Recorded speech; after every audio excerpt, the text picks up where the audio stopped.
What are you prepared for today? What's today bringing? Today is, because of the extraction on Thursday, she didn't finish the cleaning on the left half of the bottom teeth that are going to stay. So she will finish that up today. Okay. And how are you feeling today? I'm good. Yeah. I'm actually feeling pretty good. Are you on medication today as well? I did take one of the sedative tabs that Dr. Huang had given me a couple of times ago. So I took one when I came in last time, and I think if I hadn't taken it that day, the extraction, I might have tried to talk my way. Oh, it's okay. It's not hurting that bad. It'll get better. But that helped also to sort of focus me in on what needed to be done.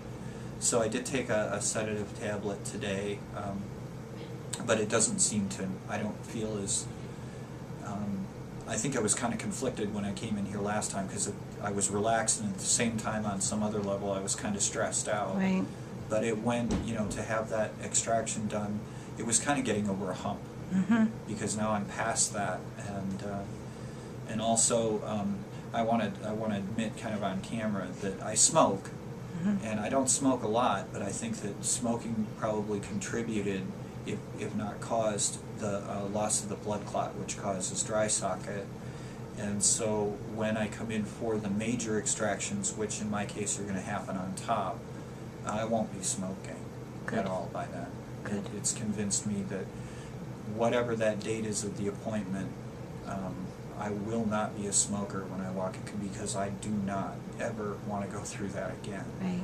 And that was, whether it was, purely incidental, whether I drank coffee and got some coffee in there or whatever and washed it out, or whether it was the smoking is a risk factor that I can deal with directly, that I can completely eliminate. And so by the time I get in here for that major appointment, which is for me is the really big hump to get over, Right. I will not be a smoker by the time I get in here for that. So that's a goal I have set. And Do you have any other goals? Because it's an interesting concept that, as you're moving forward with larger treatment, that you have to face other things in your life. So are there some other goals related to the treatment? well, yeah, I actually have, and I sort of did this myself, and then I talked to Dr. Peel about it, and she said, well, that's really a good thing.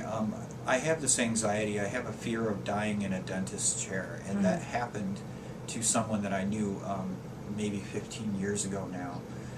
She was a lawyer in Detroit, and she was, I don't know, I don't want to give too many details, but she was a friend of an ex-girlfriend's family, and so we saw a lot of her.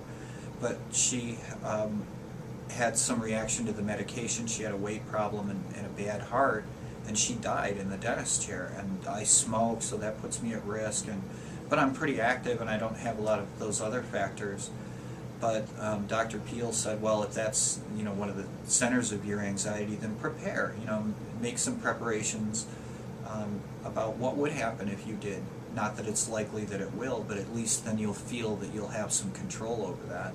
So I thought about that, but there are other things too. After the next major part of the surgery is done, which is to remove the top teeth and insert a temporary denture, something that's going to look normal and function for me while the bone and the gums heal.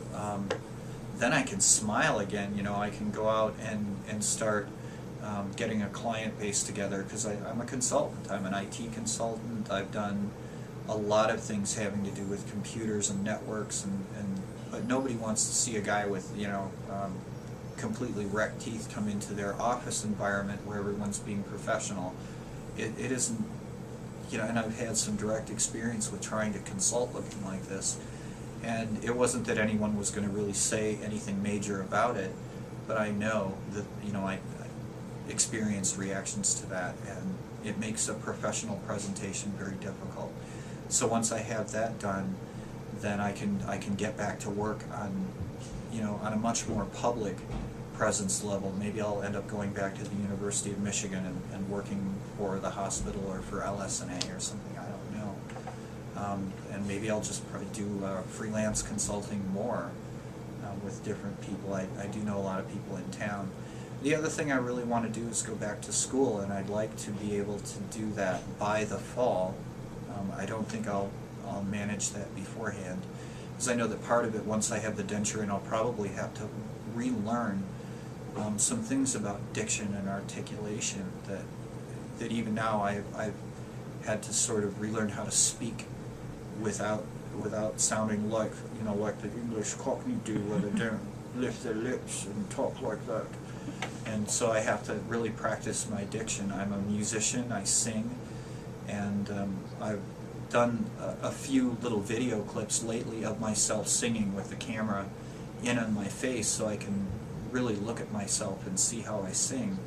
And it doesn't work very well, and in some cases it doesn't sound very good because I'm not opening my mouth and projecting.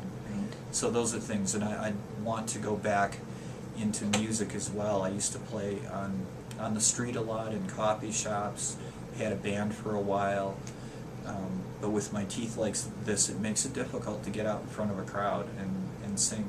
If I had no teeth at all, like Kurt Cobain did on some of the MTV performances, it would be easier with no teeth at all than it is with my mouth looking like this. So yeah, I have a lot of goals, and these goals weren't really anything that coalesced into any sort of organizable form until I realized that I was going to come in here and work with you and the staff to get these things fixed. You know? And so yeah, there's been a lot of progress in how I think about my future and how I'm planning for it immediately and in the near future, much less long term.